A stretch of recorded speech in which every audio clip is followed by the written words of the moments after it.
सभी को नमस्कार। आपके विवेक सर आपके बारे में बहुत तारीफ कर रहे हैं कि बच्चे बहुत पढ़ने वाले हैं। Thank you everyone. Good evening everyone, ladies and gentleman. चलिए भाई, थोड़ा सा बातों को आगे लेके चलते हैं। और पिछली क्लास में हम बात कर रहे थे खूबसूरत सी बातचीत के बारे में, जिसे हम कहते थे other conditionals. Other conditional sentences की अगर हम बात करते हैं तो दोस्तों, पिछली क्लास तक हम लोगों ने समझा कि कंडीशन बताने का जो मुख्य कंडीशन बताने का जो मुख्य तरीका है वो हम लोगों ने पिछली क्लास में समझा। तो अब हम सिलसिले को आगे बढ़ा लें तो बहुत खूबसूरत होगी बात।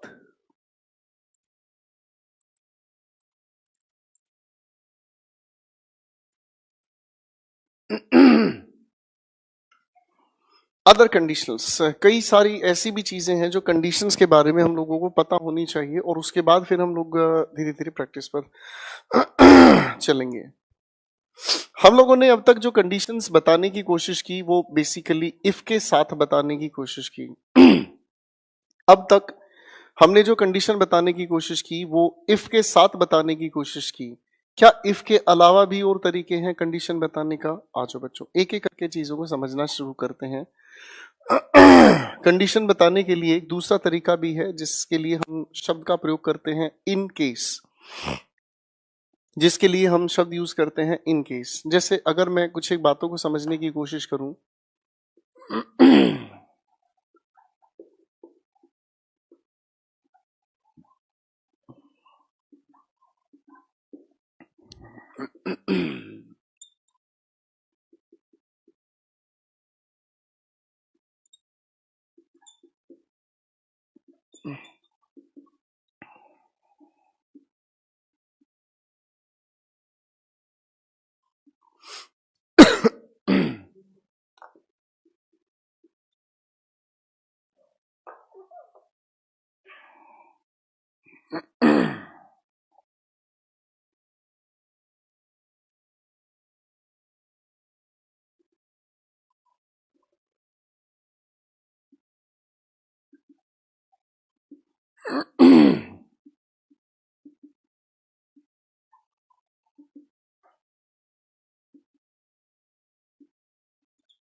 हमारे सामने 4 सेंटेंसेस लिखे हैं और इन चारों के चारों सेंटेंसेस को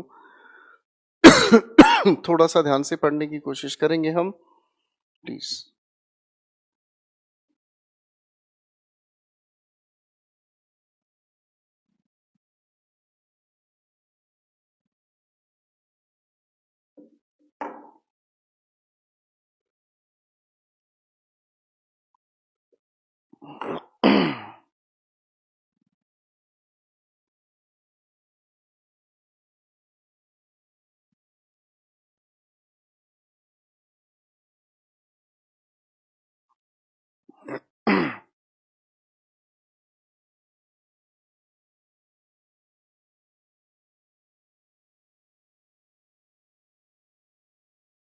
अब इन लिखे हुए सेंटेंसेस पर अगर थोड़ा ध्यान से हम देखें तो इन सेंटेंसेस में एक सीक्वेंस बनता है और इस सीक्वेंस के आधार पर ही इसके सवाल तैयार होते हैं। क्वेश्चन नंबर 1 पर अगर ध्यान से देखें हम, if it rains I will cancel the trip. ध्यान से देखना, सीक्वेंस कुछ अलग है। इफ के साथ जब हम बताने की कोशिश करते हैं इस कंडीशन को, तो इस कंडीशन का रिजल्ट निकल कर आया आई विल कैंसिल द ट्रिप। बारिश होगी पहले, ट्रिप कैंसिल होगी बारिश होने के बाद। बारिश होगी पहले, ट्रिप कैंसिल करने का काम होगा बारिश के बाद। अब अगर मैं कहने की कोशिश करूं, it case it rains I will carry my umbrella, जब हम इन केस के साथ किसी भी कंडीशन का जिक्र करते हैं तो ये तो है आप लोगों की कंडीशन, ये तो है आप लोगों की कंडीशन, लेकिन ये जो भी हम लोगों का रिजल्ट कहा गया है, इनफैक्ट अब ये सीक्वेंस रिवर्स में काम करता है। आप अम्ब्रेला लेकर चलेंगे पहले, बारिश होने का काम होना है उसके बाद। भाई आप पहले अम्ब्रेला लेकर चलेंगे अपनी, आप पहले अम्ब्रेला लेकर चलेंगे, बारिश होगी उसके बाद। ऐसा तो हो ही नहीं सकता कि पहले बारिश हो और उसके बाद आप अम्ब्रेला घर लेकर जाएं, लेने जाएं, और उसके बाद आप अम्ब्रेला खोलें, लो जी अब मैं बच गया। मूर्खता है। फिर क्वेश्चन को देखें, इफ आई एम सॉरी, मुझे लगता है गले में कुछ प्रॉब्लम है।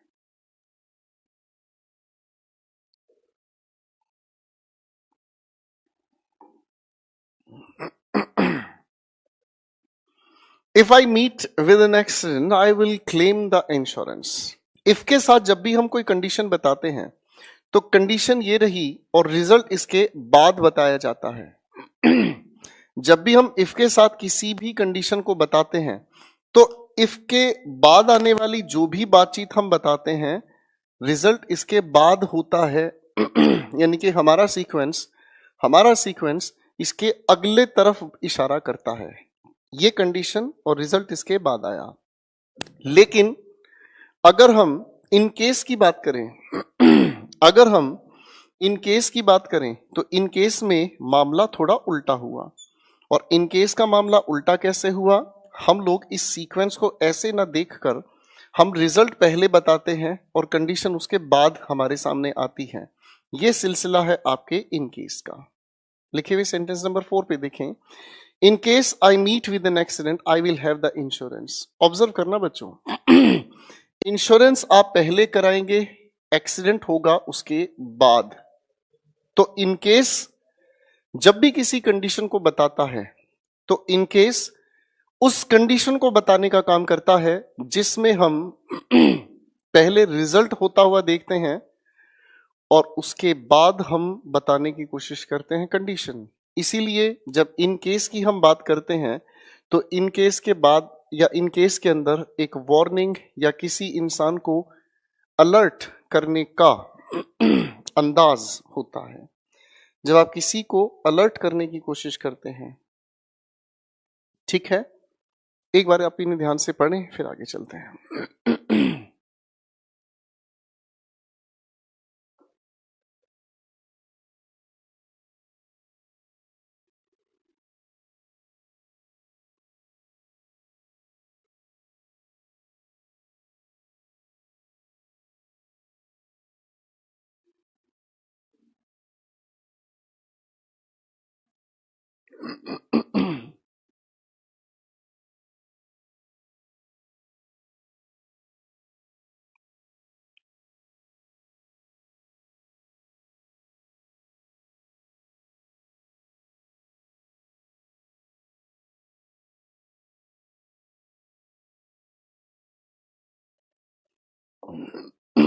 मैं उम्मीद करता हूं आपने इस सिलसिले को पढ़ने की कोशिश कर ली होगी।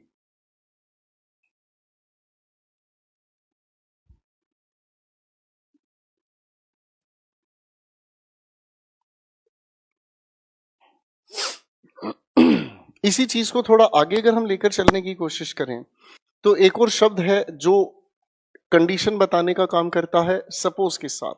सपोज की अगर हम बात करते हैं तो कंडीशन का रिजल्ट बताने की बजाय ये हम लोग सामने वाले इंसान के विचारों को परखने के लिए बोलते हैं।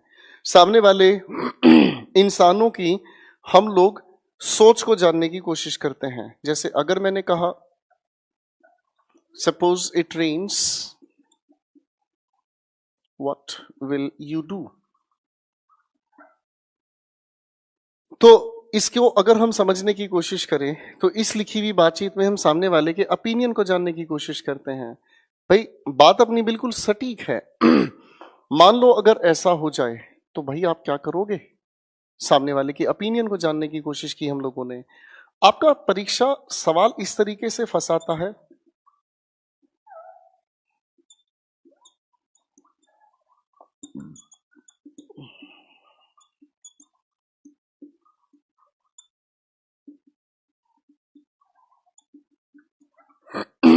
अब इस सेंटेंस की अगर हम बात करें तो ये है आपका वो क्वेश्चन जो आपको परेशान करने के लिए परीक्षक देता है।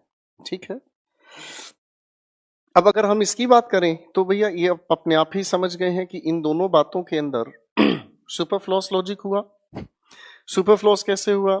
सपोज भी कंडीशन बता रहा है, इफ भी कंडीशन बता रहा है। तो सपोज और इफ दोनों के दोनों अगर कंडीशन बता रहे हैं तो सर हम तो किसी एक शब्द का ही प्रयोग करेंगे। सामने वाली बात में अगर ओपिनियन जानने की कोशिश की गई है तो सपोज का कहना ठीक है, इफ को हमें कहने की जरूरत नहीं है। ठीक है बेटा। ऐसे ही कंडीशन बताने की अगर हम और भी आगे बातचीत लेकर चलें तो कंडीशन एक और आती है जिसे हम कहते हैं प्रोवाइडेड के साथ कभी कभी दैट लिखा भी हो सकता है, नहीं भी। जैसे अगर हम कहने की कोशिश करें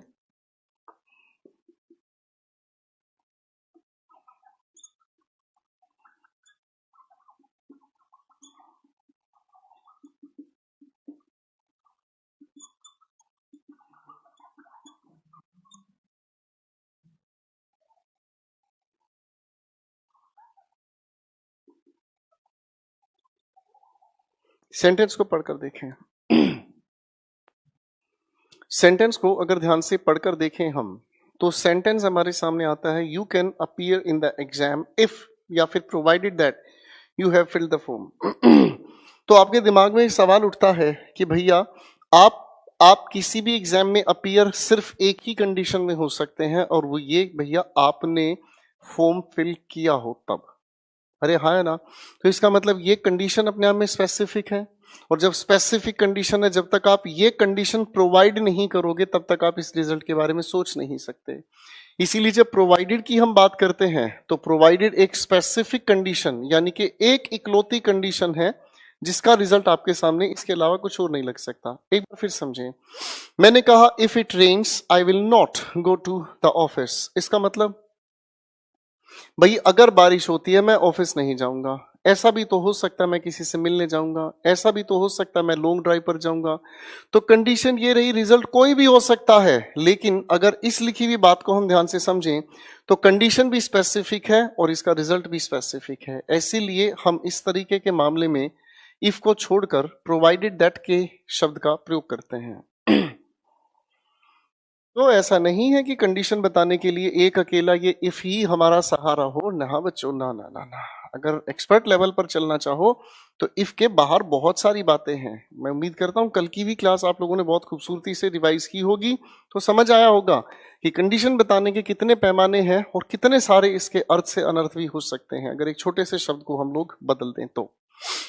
अब भैया इसी कंडीशन बताने के लिए कंडीशन समय से भी जुड़ जाती है, कंडीशन समय से भी जुड़ जाती हैं। जैसे अगर मैं कहने की कोशिश करता हूं if she if she writes neatly she will get the prize. मैंने एक सेंटेंस आपके सामने लिखा, ठीक है दोस्तों, मैंने आपके सामने एक सेंटेंस लिखा। अब अगर इसी लिखे हुए सेंटेंस को मैं ऐसे लिखने की कोशिश करूं if she does not write neatly she will not get the prize.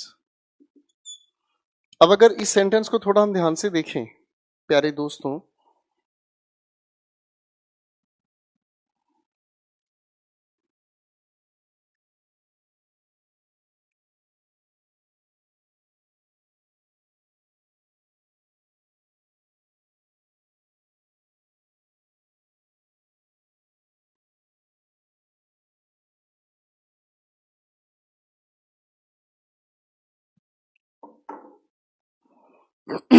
अब अगर इस सेंटेंस की अगर हम बात करें तो आपके दिमाग में एक छोटी सी लॉजिक जुड़ता है, और वो लॉजिक क्या है? आप सोच रहे होंगे सर, अब तक हम लोगों ने जितनी भी कंडीशंस बनाई हैं सभी की सभी सर कंडीशन पॉजिटिव स्ट्रक्चर में ही बताई गई हैं। जितनी भी कंडीशंस हमने बताई हैं वो सभी की सभी कंडीशंस पॉजिटिव स्ट्रक्चर में ही बताई गई हैं। लेकिन ऐसा पहली बार हुआ है 17-18 सालों में कोई कंडीशन हमने नेगेटिव लिखी हुई देखी हो। तो जब कंडीशन हम लोगों ने नेगेटिव लिखी देखी है यहाँ पर, तो इस सिलसिले को ठीक करने का प्रयास करते हैं। इस इफ और नॉट दोनों को हटाकर हम इसी की जगह पर यूज करते हैं अनलेस। क्या यूज किया बच्चों? अनलेस। अब सेंटेंस आगे हमने लिखा शी डज, पॉजिटिव होने की नोट हटते ही तो पॉजिटिव हुआ, तो पॉजिटिव होते ही हम लोगों को डज हटाना पड़ा, और राइट के नाम पर हम लोगों ने लिखने की कोशिश की राइट्स नीटली। और भैया जो भी हमारे सामने है ये तो आपका एज इट इज। तो पहला नियम यहीं से अब हमें समझ आता है कि भाई साहब इस अनलेस का मतलब हमें समझ आता है कि जब हम इफ और नोट को आपस में मर्ज करते हैं। ठीक है बेटा, और ये इफ और नोट दोनों के दोनों कंडीशन का जिक्र हमारे सामने रखते हैं। ठीक है बेटा, अब अगर ऐसा ही सवाल हम फिर से लिखने की कोशिश करें, अगर ऐसा ही सवाल हम लोगों को फिर से, जैसे अगर मैं कहने की कोशिश करता हूं wait here till I do not return। अब इस सेंटेंस को देख लो भाई, इस सेंटेंस के अंदर खासी बात क्या है? इस लिखे हुए सेंटेंस की अगर खासी बात हम देखेंगे,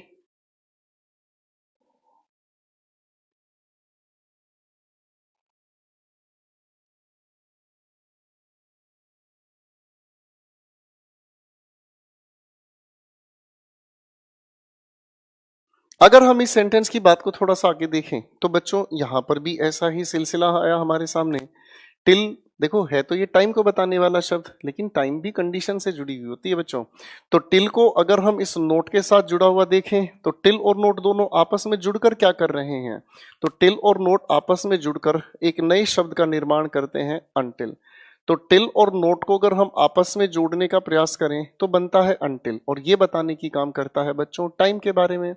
तो भाई इस नॉट और टिल को हटाकर इसकी जगह पर हम लोगों ने लिखा अनटिल। क्या लिखने की कोशिश की भाई? अनटिल। जैसे ही अनटिल आपने लिखा तो आई के बाद इस लिखे हुए डू की भी हमें जरूरत नहीं है, और सवाल हमारे सामने तैयार हुआ रिटर्न। इसीलिए इसीलिए किताबें कहती हैं कि अनटिल या अनलेस के बाद हम नॉट का यूज नहीं करते, क्योंकि इनके मीनिंग में ही नॉट जुड़ा नजर आता है। जरा फटाफट से इसे देख लेते हैं, फिर सिलसिला लेके चलते हैं आगे।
चलिए, मैं उम्मीद करता हूं ये वाली बातचीत आप लोगों ने समझ ली होगी।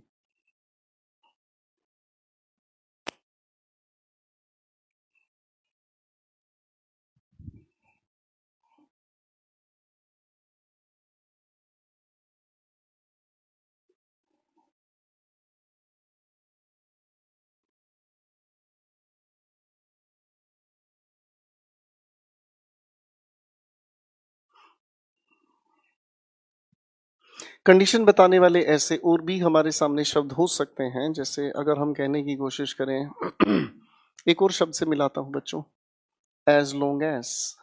ये बताने की कोशिश करता है ड्यूरेशन। जब हम एज सून एज की बात करते हैं तो ये हमें बताने की कोशिश करता है इमीडिएट टाइम के बारे में।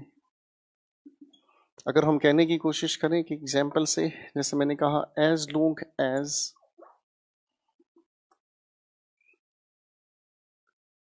दे पे the rent they can stay here. Duration की बात है, जब तक वो पे करते रहेंगे, जब तक वो पे करते रहेंगे,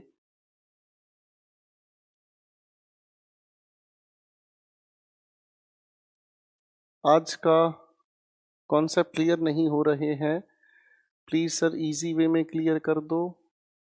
क्या है ये भाई? क्या आप लोग समझ पा रहे हैं जो मैं पढ़ा रहा हूं? क्या आप लोग समझ पा रहे हैं जो मैं पढ़ा रहा हूं? Hello everyone.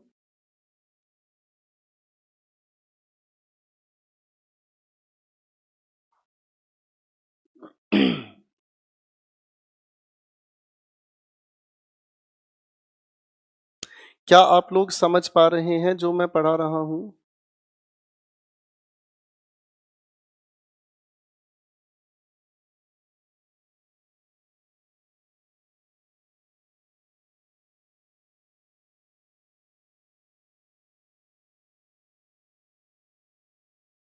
यहां तो किसी को प्रॉब्लम नहीं है, सिर्फ एक आदित्य यादव को प्रॉब्लम है।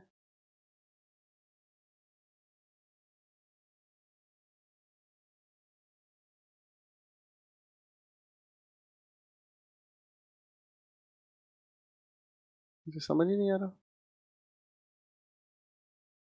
Sir please elaborate more sir, today's topic is little difficult. ये टॉपिक डिफिकल्ट है? आज टॉपिक है ये? टॉपिक तो नहीं है ये, हम कंडीशनल सेंटेंसेस को ही आखिरी लेवल पर लेकर जा रहे हैं, इसमें क्या प्रॉब्लम आ रही है?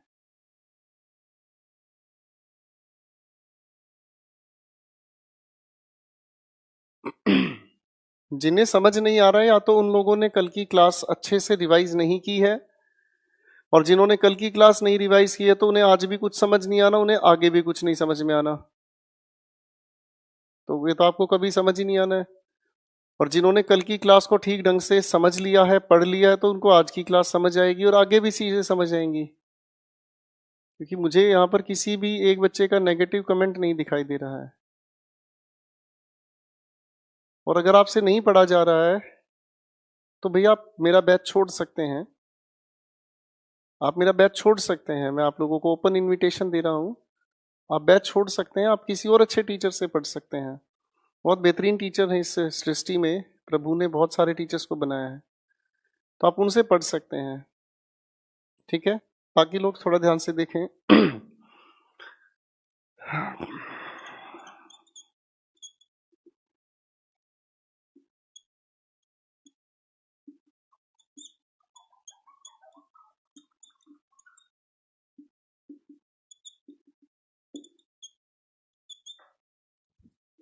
और जितना जिस चीज को एक्सप्लेन करना है ना, वो मैं उतना करूंगा, किसी के कहने ना कहने से कोई फर्क नहीं पड़ता।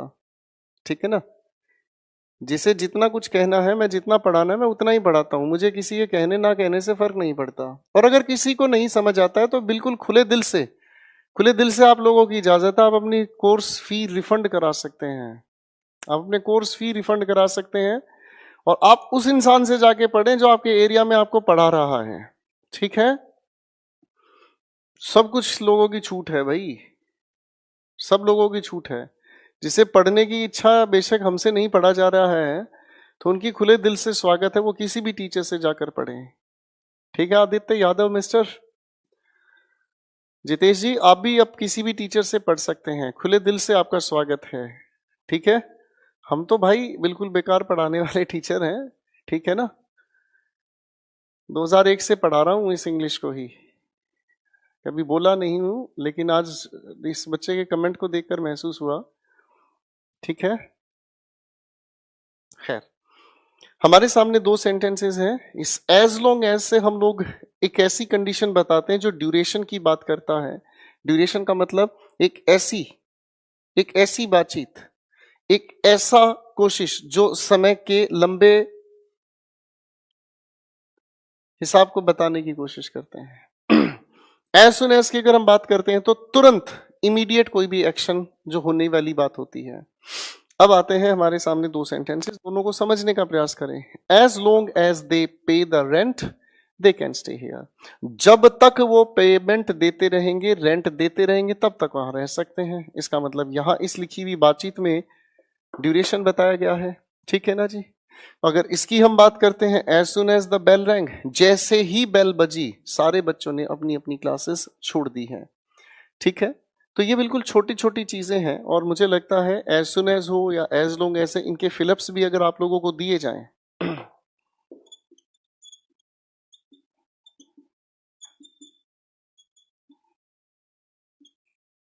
अब इस लिखे सेंटेंस में क्या कहना सेंसिबल होगा, एज सुन एज या फिर as long as.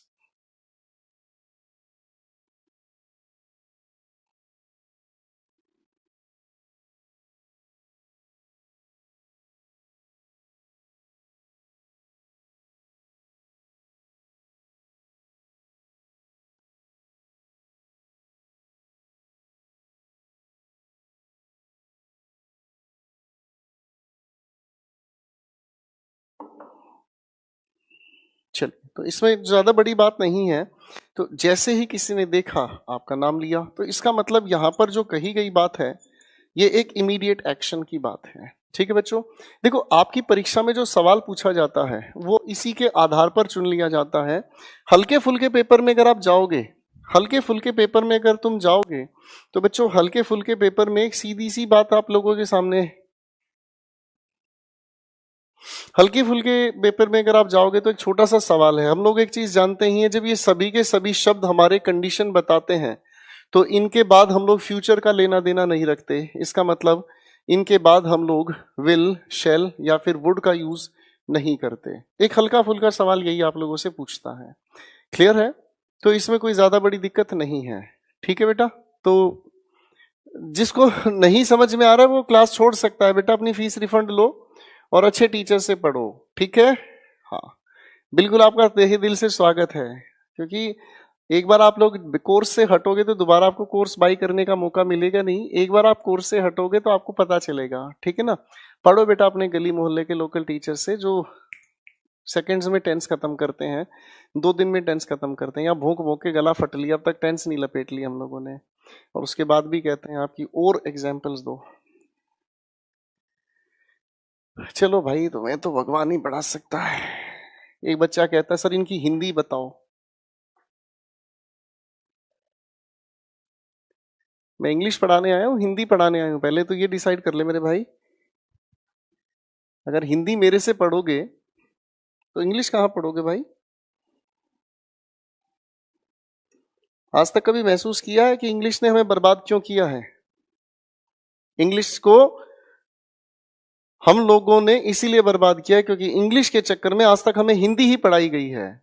Teacher class में आता, इंग्लिश की बुक खोली और हर एक लाइन से हम लोगों को लेसन पढ़ाया जाता और हर एक लाइन की हिंदी बताई जाती थी। और आज इस मोड़ पर आकर हम खड़े हो गए हैं कि हमें इंग्लिश कुछ नहीं समझ में आती और हम हैंडीकैप सोचते हैं और ये कहते हैं कि सर हमें इंग्लिश की हिंदी बताओ। आपको कभी पता ही नहीं चला आपके साथ हुआ क्या है।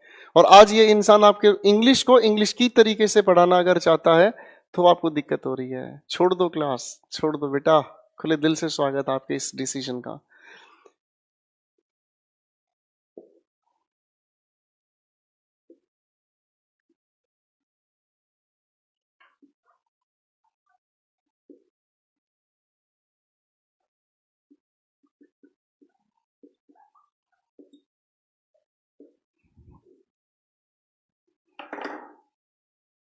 पूरा भारतवर्ष पढ़ता है, आप चाहते हैं हिंदी पढ़ें, पढ़ो हिंदी, कॉम्पिटिटिव लेवल निकाल के दिखाओ। मैं मानता हूं आप लोगों को, आप ग्रेट हैं।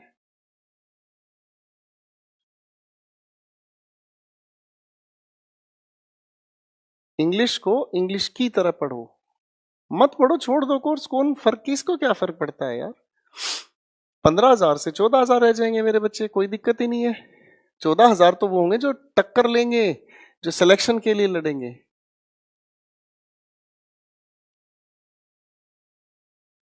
मैं वो टीचर नहीं हूं कि कमेंटबाजी से मुझे खुशी मिलेगी, मैं वो टीचर हूं जिसको रिजल्ट से खुशी मिलेगी। आपके जहन में इंग्लिश को अच्छे से बिठाना मेरा फर्ज है, आपके अंदर आपकी सिलेक्शन की आग लगाना है।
मेरे सामने लिखे हुए 4 सवाल, जरा इन पर भी थोड़ा दिमाग लगा लेते हैं। चलो 4 नहीं 5 सवाल लिख लेता हूं।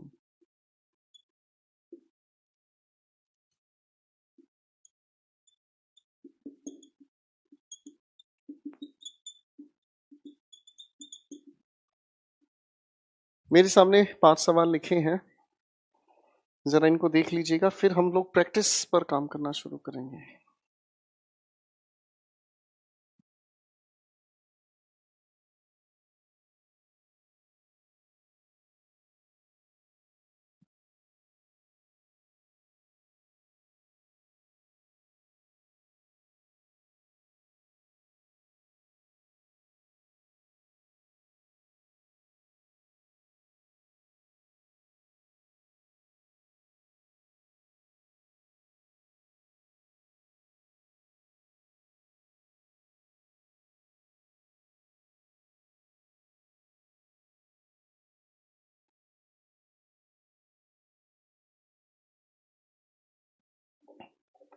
लिखे हुए इन सभी के सभी सेंटेंसेस की अगर आप बात करें, तो इन सभी के सभी लिखे हुए सेंटेंस में, लिखे हुए सभी के सभी सेंटेंसेस में अगर हम थोड़ा ध्यान से चीजों को समझें, तो इन सेंटेंसेस के अंदर 2 शब्द हैं जिनके आधार पर खेल रचा गया है, और एक शब्द लिखा गया है व्हेन के साथ, एक नहीं 2 सेंटेंसेस सामने नजर आए, और दूसरा शब्द लिखा गया है व्हाइल, एक नहीं 2 सेंटेंसेस साथ लिखे गए।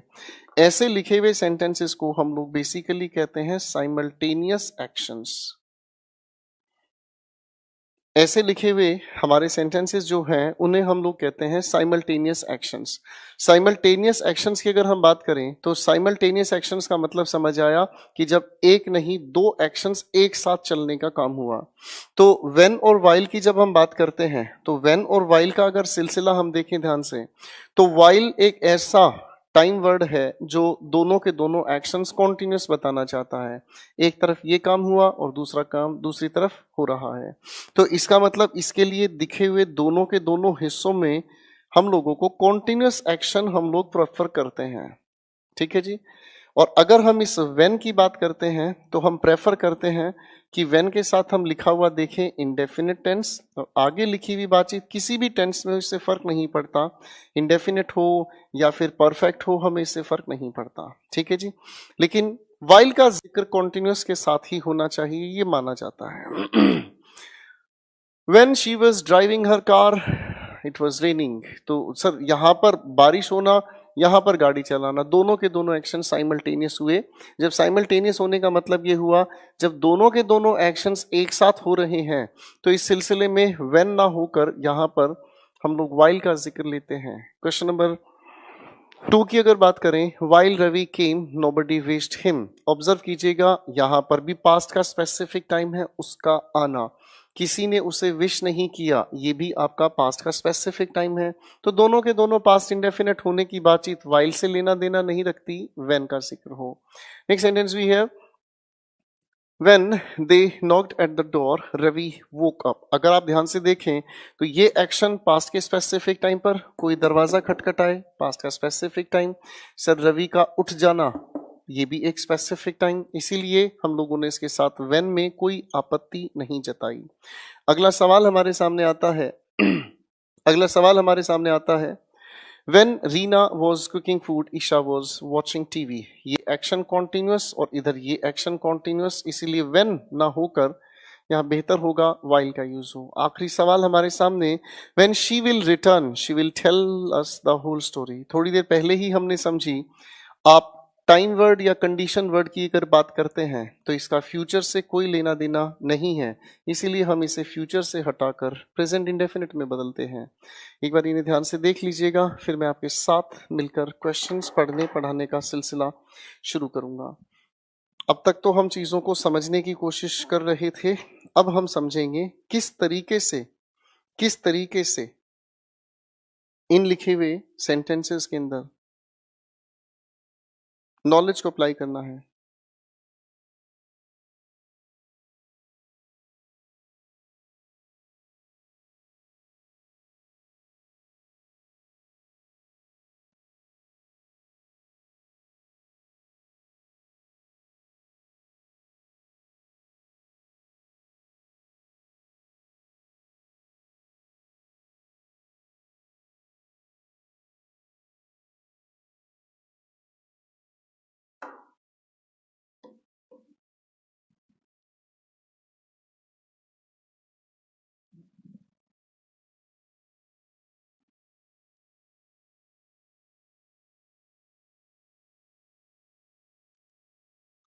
पहले थोड़ा ध्यान से इस चीज को रिवाइज करें, फिर चलते हैं आगे।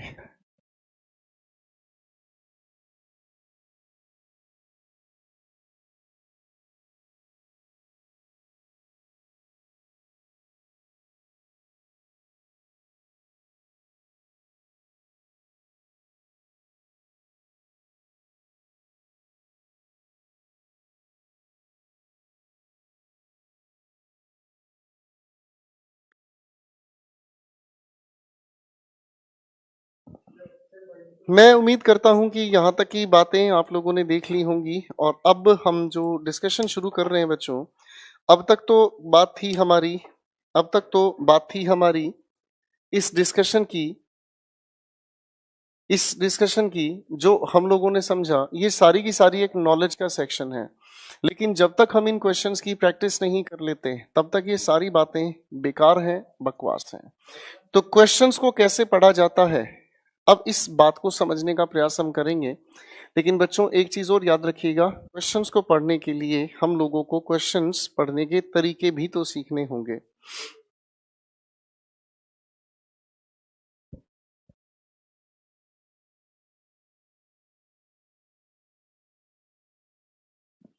क्वेश्चन की अगर हम बात करते हैं तो क्वेश्चन किस तरीके से सोल्व किए जाते हैं, आजो बच्चों मैं कुछ एक बेसिक इंफॉर्मेशन तैयार कर देता हूं। तो टेंस के पढ़ने के जितने भी क्वेश्चंस हैं इनको सोल्व करने की ट्रिक्स लगानी हमें होगी और सीखना होगा किस तरीके से इन क्वेश्चंस को हम तैयार करें।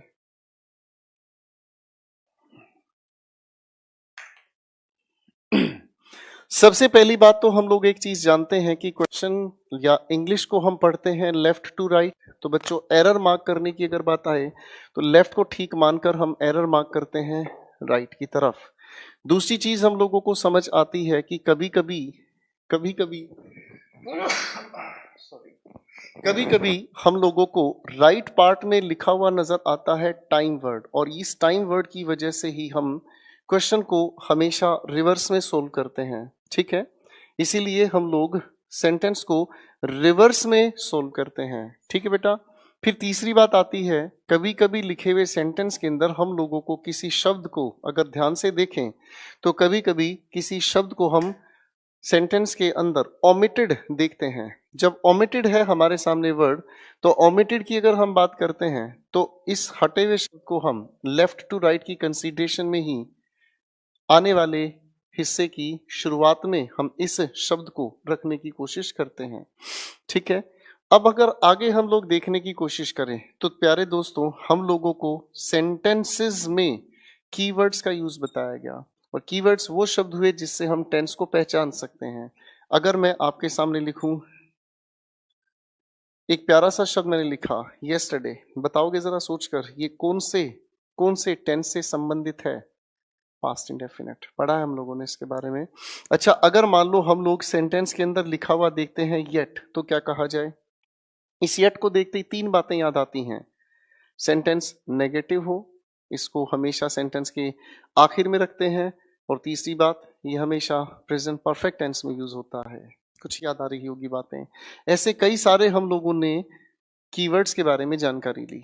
फिर एक अगली बात आती है हमारे सामने, लिखे हुए सेंटेंस के अंदर हम लोग सिंस, फॉर या फिर फ्रॉम का यूज पढ़कर आए हैं। बोलो हाँ। सिंस, फॉर या फ्रॉम के साथ हम लोग हमेशा बताने की कोशिश करते हैं टाइम, या तो सेंटेंस से या फ्रेज से या वर्ड से। बात आ गई बच्चों, याद? पढ़ा है हम लोगों ने इसके बारे में। ठीक है।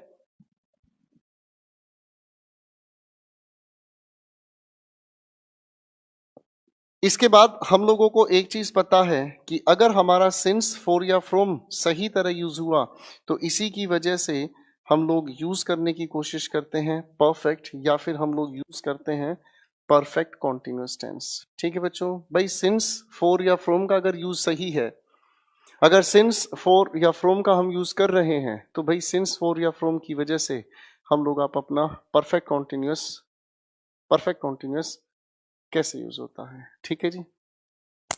एक अगली बात आती है, 6 कैटेगरीज की वो verb, sense, feeling, mental process, appearance, possession और मिसलेनियस। कुछ याद आया बच्चों? ये वो वर्ब्स हैं जिनका हम लोग इंडेफिनिट में यूज करते हैं, और इन वर्ब्स का हम लोग कॉन्टिन्यूस में यूज नहीं करते। हम लोगों ने इन वर्ब्स की कैटेगरीज भी बनाई है। ठीक है भाई, हम लोगों ने इन वर्ब्स की कैटेगरीज भी बनाई है। फिर इससे आगे अगर हम चलने की कोशिश करें, तो एक अगली चीज आती है जिसे हम कहते हैं दोस्तों शॉर्टकट। कुछ याद आ रहा है? लिखे हुए सेंटेंस के बीच अगर हम लोगों को लिखा हुआ नजर आता है सिंस, तो शायद हम इसके बाद मेंशन करते हैं पास्ट इंडेफिनिट, और इससे पहले हम मेंशन करते हैं प्रेजेंट परफेक्ट कॉन्टिन्यूअस टेंस। कुछ याद आ रहा है बच्चों? अगर ऐसे कितनी सारी चीजें हम लोगों ने तैयार की हैं। लिखे हुए सेंटेंसेस के बीच अगर मुझे लिखा हुआ नजर आता है बिफोर, तो भैया हम इधर एंटीसीडेंट के नाते यूज करते हैं परफेक्ट, और प्रेसिडेंट के नाते हम यूज करते हैं इंडेफिनिट। तो बेसिकली टेंस को सोल्व करने के हमारे पास 8 तरीके हैं। ठीक है। और अगर हम इन चीजों को थोड़ा ध्यान से समझने की कोशिश करें, तो अब क्वेश्चंस पर मैं इन्हें अप्लाई करना चाहूंगा। एक बार इन्हें ध्यान से देख लें। क्वेश्चंस आपके सामने स्क्रीन पर आएंगे, और मैं हर एक सवाल को आपके सामने मिलकर सोल्व करूंगा।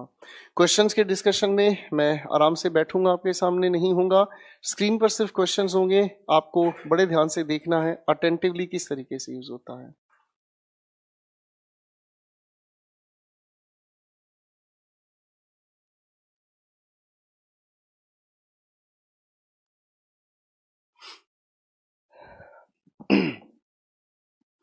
तो चलिए सरकार, क्वेश्चन जरा आपके सामने पेश किए जा रहे हैं, and I hope you people will be attentive. चलिए सर, शुरू करें।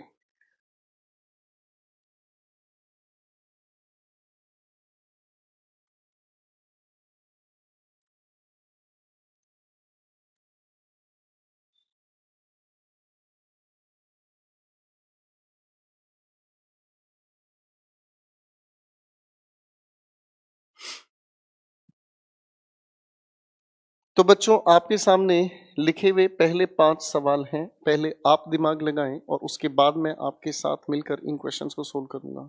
Please take your time.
चलिए दोस्तों, पहले क्वेश्चन की तरफ फोकस करते हैं और पहला क्वेश्चन लिखा है if Manali had worked hard. आप देखें ध्यान से, लेफ्ट टू राइट की कंसीडरेशन कहती है कंडीशन अगर पास्ट परफेक्ट में लिखी है तो आपका जो भी ये रिजल्ट है दोस्तों, इसमें वुड हैव के साथ आप थर्ड फॉर्म ऑफ वर्ब का यूज करेंगे।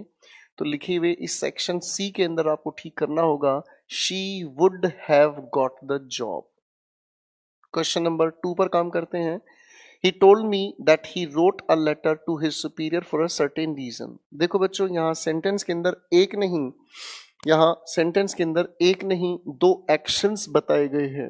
एक एक्शन बताने का हुआ और दूसरा एक्शन लेटर लिखने का हुआ। तो बच्चों, लेटर लिखने का ये जो काम है, लेटर लिखने का ये जो काम है, ये एंटीसीडेंट हुआ। अब अगर एंटीसीडेंट है, भाई लेटर कोई लिखेगा पहले और बताएगा बाद में। अब अगर लेटर लिखने का एक्शन एंटीसीडेंट है तो बच्चों एंटीसीडेंट को हम पास्ट परफेक्ट में लिखते हैं और आपका जवाब करेक्ट होता है, he told me that he had written a letter। अगले सवाल पर चलते हैं। I am working at my present job. यहां तक कोई दिक्कत नहीं थी। आगे हमने पढ़ा सिंस। जैसे ही इस सिंस को हम लोगों ने देखा तो हमें एक बात याद आती है बच्चों, अगर सिंस और फॉर का यूज लिखे सेंटेंस में सही है तो हम परफेक्ट कंटीन्यूअस टेंस का यूज करेंगे और इसीलिए I have been working at my present job. Question 4 पर आते हैं। क्वेश्चन 4 लिखा है आफ्टर। देखो बच्चों, याद है हमें आफ्टर के बाद हम एंटीसीडेंट का जिक्र करते हैं, इसीलिए सेंटेंस होना चाहिए after Ravi had the magazines. After Ravi had read the magazines. After के बाद एंटीसीडेंट का जिक्र हम करते हैं, इसलिए after Ravi had read the magazines. Question 5 पर आए। His father would have been pleased to get him a wristwatch if। अब बच्चों, if के बाद would have कहने की तो कोई सेंस ही नहीं बचती, तो सेंटेंस होना चाहिए if he had worked harder। Condition का सीधा नियम है भाई, कंडीशन पास्ट परफेक्ट में तो रिजल्ट वुड हैव के साथ, बिल्कुल सीधी बात है। अगले 5 सवाल प्लीज आप इन पर ध्यान लगाएं, फिर बात करते हैं।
क्वेश्चन नंबर 6 हमारे सामने।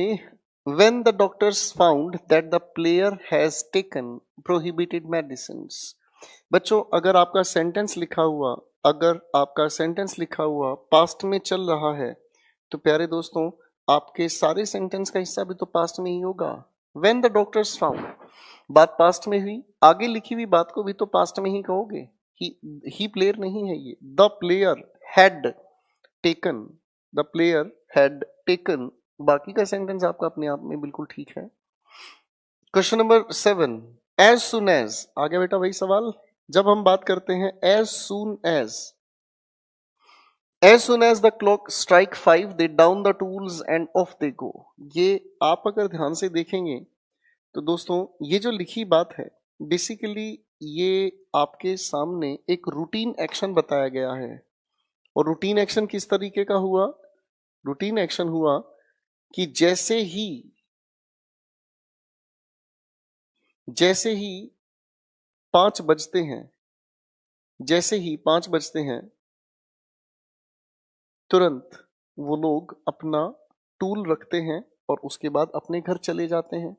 तो बच्चों हैबिट या रूटीन एक्शन को बताने के लिए तो प्रेजेंट इंडेफिनिट होना चाहिए। तो सेंटेंस आपका करेक्ट हुआ as soon as the clock strikes 5। Question number 8 पर आए। It had been our custom from immemorial time to be hospitable to those who come to our doors। बच्चों हमारी कभी से ये कभी से हमारी ये कस्टम है कि घर पर जो मेहमान आते हैं उनकी मेहमान नवाजी हम करते हैं। तो भाई ये मेहमान नवाजी की अगर बात कही जाती है तो इसका मतलब तो ये कभी से चला आ रहा है, पास्ट की बात तो नहीं है, तो प्रेजेंट की है। तो होना चाहिए it has been our custom. Question number 9 पर आए। I asked if she has looked everywhere. बच्चों टेंस पास्ट में चल रहा है सारा, तो हैज लुक्ड ना कहकर यहां होना चाहिए had looked everywhere. Question 10 had I realised, had I realised, had I realised, had I realised that it was such a long way I would have taken a taxi. I would have taken a taxi. ठीक है बच्चों, अगले 5 सवाल पर कृपया ध्यान दें।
चलिए भाई क्वेश्चन नंबर 1 पर क्वेश्चन नंबर 14 पर आते हैं। तो क्वेश्चन नंबर 14 पर काम करना शुरू करते हैं। क्वेश्चन नंबर 11 पर आते हैं।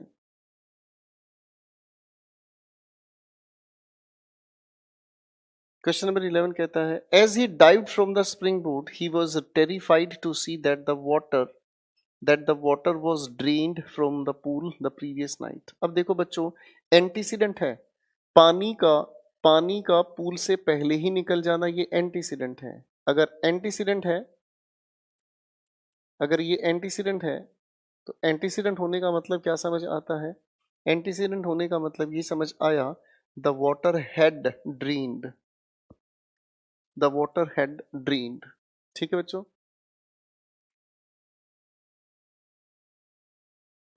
आगे अगर हम बात करते हैं, लिखा है as I am suffering from fever since morning. Question यहीं पर खत्म हो गया। जब सिंस का आपके सामने जिक्र आया है तो बेटा सिंस की वजह से I have been suffering from fever. Question 13 पर आ जाते हैं। क्वेश्चन 13 कहता है शी विशेज। अब देखो बच्चों, यहां विशेज की अगर बात आती है तो कंडीशन आ गई आपके सामने, और अगर कंडीशन इमेजिनेशन की है तो इमेजिनेशन के लिए हम लोग यहाँ यूज करेंगे past indefinite. She studied literature instead of history when she was in college. She studied. आप लोगों ने ये इमेजिनेशन की बात मेरे साथ सीखी है, जिसमें हमने कहा आई विश। अरे हाँ ना, I wish I were a king. अब अगर मैं इस आई विश की जगह कहूं I had wished, sorry I wished, तो भैया अगर इस विश को पास्ट में करोगे तो आने वाले सेंटेंस को तो पास्ट इंडेफिनिट से पास्ट परफेक्ट में लेकर जाओगे। तो यहां सेंटेंस होना चाहिए शी हैड स्टडीड। आप शी हैड स्टडीड कर लो या फिर शी स्टडीड कर लो, दोनों ही ठीक माने जा सकते हैं। क्वेश्चन नंबर 14 पर आए बच्चों। क्वेश्चन नंबर 14 को ठीक किया, मच वाटर हैज फ्लोन। बच्चों फ्लोन का मतलब तो उड़ना होता है, उड़ने की बात नहीं कही है। Much water had flowed, FLOWED, much water has flowed. Question 15, I do not wish to rise. Rise नहीं बच्चों, RAISE, रेज फॉल्स होप्स। अगले 5 क्वेश्चंस पर दिमाग लगाएं please.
Let's talk about the question. Question हमारे सामने आता है, लेडीज एंड जेंटलमैन,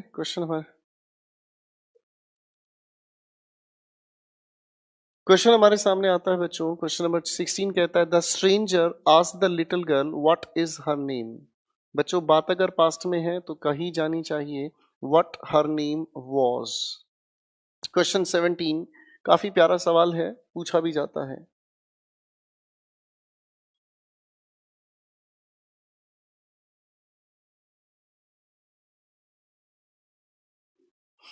क्वेश्चन हमारे सामने आता है Apollo was worshipped as long as the Roman empire had lasted. बच्चों ध्यान से देखना, ड्यूरेशन की बात कही गई है।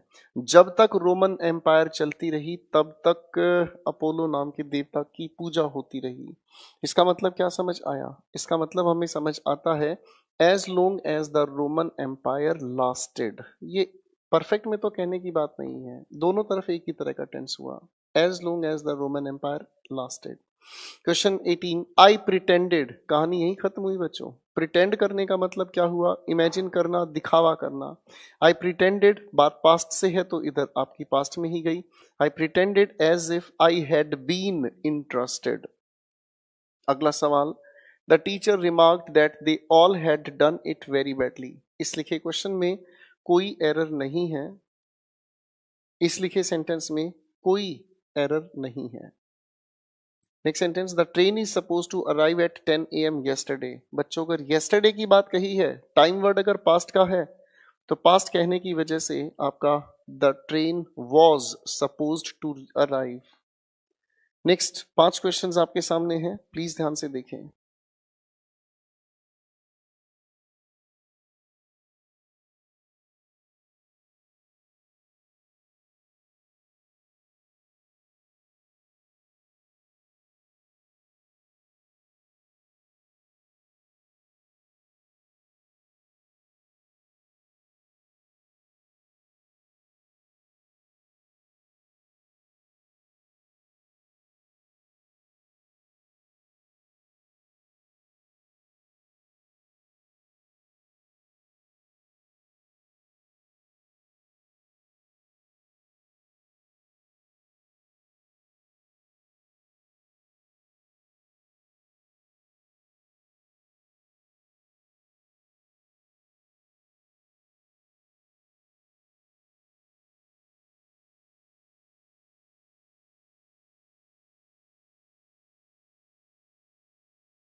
चलिए अगले क्वेश्चन पर काम करते हैं। Question number 21, Rajan told me that you had left the college a year before. देखो बच्चों, इस सेंटेंस के अंदर एक नहीं, दो नहीं, बेसिकली 3 सेंटेंसेस जुड़े हुए हैं।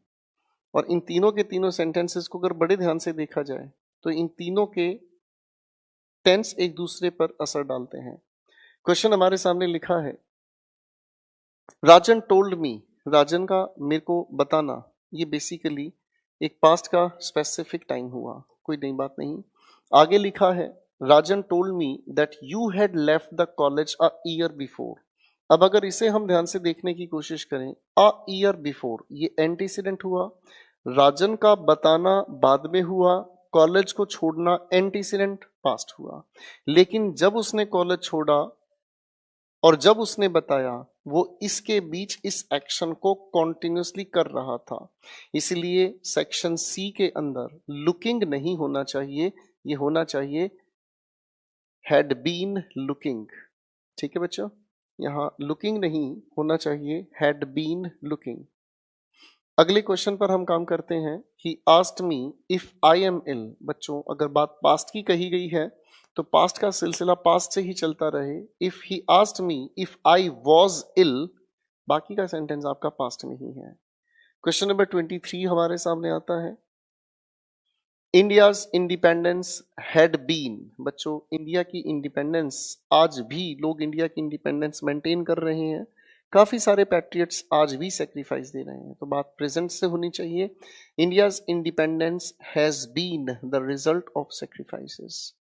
क्वेश्चन नंबर 24 कहता है yesterday Ramesh got the information that his father died in an accident. बच्चों यहाँ एक नहीं दो सेंटेंसेस लिखे हैं, एक तरफ लिखा है जिसके अंदर इंफॉर्मेशन का मिलना है और एक तरफ कहा गया उसके पिता की एक्सीडेंट में मृत्यु हो जाना। तो बच्चों एक्सीडेंट में मृत्यु होना ये एंटीसीडेंट है, ये एंटीसीडेंट है और इंफॉर्मेशन मिलना प्रेसिडेंट है, इसीलिए हिज फादर हैड डाइड। अब सवाल बड़ा प्यारा हुआ कि आप इस हेड को कहां लिखें, बी के आखिर में या ऑप्शन सी की शुरुआत में। जी बिल्कुल, लिखी हुई ट्रिक अगर आप थर्ड नंबर ध्यान से देखेंगे तो बच्चों बिल्कुल स्पष्ट है ये बात कि हम लोग किसी भी ओमिटेड वर्ड को आने वाले हिस्से की शुरुआत में लिखते हैं। तो सी फॉर चाइना की शुरुआत में आपने हेड को इंसर्ट किया।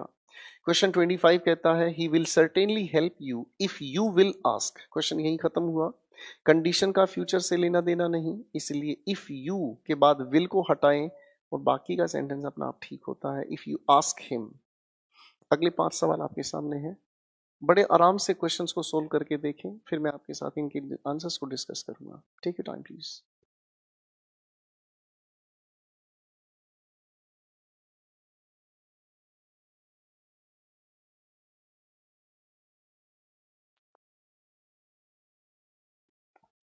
मिस्टर संकेत, आपके कोर्स को ब्लॉक करवाने वाला हूं मैं, क्योंकि आप ये जो बदतमीजी लिख रहे हैं। सर आप एक बात बताओ, हमारी प्रैक्टिस करवा रहे हो या आप कुर्सी पर बैठकर आराम से ये क्या बकवास लिख रहे हैं आप?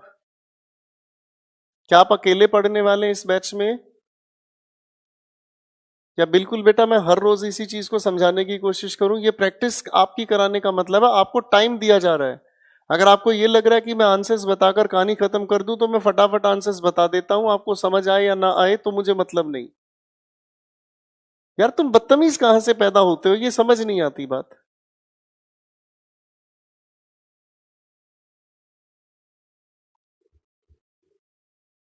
चलिए मैं अपने क्वेश्चंस कराता हूं यार। क्वेश्चन 26 कहता है I found this ring as I dig in the garden, it looks very old, I wonder whom it belongs to. तो भाई इस लिखे हुए सेंटेंस के अंदर होना चाहिए as I was digging. Question number 27 कहता है the girls were playing outside the house where as the boys were sitting inside and playing cards. Played की जगह पर होना चाहिए प्लेइंग। अगला question, Mohini washes her Mohini washes all her clothes and cooks food for the family before she goes to the office. Is going की जगह होना चाहिए goes to the office. अगला question, I know nothing about chess because my games teacher also did not know anything. Question 30th, the discreet inquiry revealed that his involvement in the fraud cases have been more than what was first guessed. तो यहां पर what was first guessed की जगह हम लोगों को लिखना होगा what first was guessed. अगले क्वेश्चन पर आए, if you had read the relevant literature carefully you would have answered most of the questions correctly. लिखे हुए सेंटेंस में कोई एरर नहीं है। Question number 32, Suresh Babu who has been living in this town since 1955, is living की जगह होना चाहिए has been living. अगला question, he hoped to finish the work in the last week but in fact he could not. लिखे हुए sentence की अगर हम बात करते हैं तो इस लिखे हुए सेंटेंस में कोई एरर नहीं है। Question 34, he could not cut the grass today because the handle of the machine had broken a few days ago. क्योंकि यहाँ few days ago लिखा है इसीलिए few days ago अगर लिखा है इसीलिए past indefinite का जिक्र होना चाहिए। The handle of the machine broke a few days ago. Question 35, I have pleasure to certify that Shamim worked meritoriously for the last 3 years. जब for का यूज अपनी जगह सही है तो for का यूज अपनी जगह बिल्कुल सही होने की वजह से Shamim has been working meritoriously. अगला question, the Department of the Modern Indian Languages is running a course in the comparative literature for the last 15 years. for का यूज अपनी जगह बिल्कुल सही है तो for का यूज अपनी जगह सही होने की वजह से has been running a course आपकी जगह इस सेंटेंस में होना चाहिए। क्वेश्चन 37, हैड ही फॉलो, बच्चों ये लिखा हुआ पास्ट परफेक्ट का इन्वर्जन है तो होना चाहिए had he followed the directions. बाकी का सेंटेंस अपने आप में बिल्कुल सही है। अगले क्वेश्चन पर काम करते हैं, अगले सेंटेंस पर काम करते हैं। Once he realise that he had committed a mistake he admitted it. बात पास्ट की है तो एडमिट्स नहीं, एडमिटेड का आप यूज करें। अगला sentence, he would not have written this letter if he would not have. बच्चों इफ के साथ हम वुड का जिक्र नहीं मानते हैं, ठीक, तो इसलिए हमने इसे ठीक किया। If he had not heard the news, आप इस सेंटेंस को एक और तरीके से ठीक कर सकते हैं। इफ और नोट को मर्ज करके अनलेस का लिख सकते हैं प्रयोग, तो हो सकती है बात unless he had heard the news. Question 40 कहता है, Sumitra appealed to the managing committee that she might be allowed. बात पास्ट की है तो मे की जगह हम माइट का जिक्र करेंगे। अगला question, if John had told me last Thursday, I would have given him the money. Section C के अंदर एरर मार्क करें। क्वेश्चन 42 पर आए। नो सूनर डिड, बच्चों अगर डिड का जिक्र आ ही गया है तो अराइव्ड की जगह पर आप मेंशन करने की कोशिश करें अराइव, क्योंकि डिड के साथ हम फर्स्ट होमो वर्ब यूज करते हैं। Question number 43, Kalidas is the Shakespeare of India. ये बात रिलीवेंट टू प्रेजेंट है, Kalidas is the Shakespeare of India. Question number 44, she has been weeping for 2 hours। She has been weeping for 2 hours। अगला सवाल, this is the worst. बच्चों ये सवाल अपने आप में मिसप्रिंट है, इसे छोड़िए। अगले क्वेश्चन पर आए। Manish has been weeping since his marriage, for नहीं, since his marriage. Next question, unless you will labour hard. बच्चों अनलेस का जिक्र विल फ्यूचर के साथ होने का ठीक नहीं है, तो आपके सामने इस लिखे सेंटेंस में अनलेस यू लेबर हार्ड, बाकी का सेंटेंस अपने आप में ठीक है। Question number 48, it is the first time when I.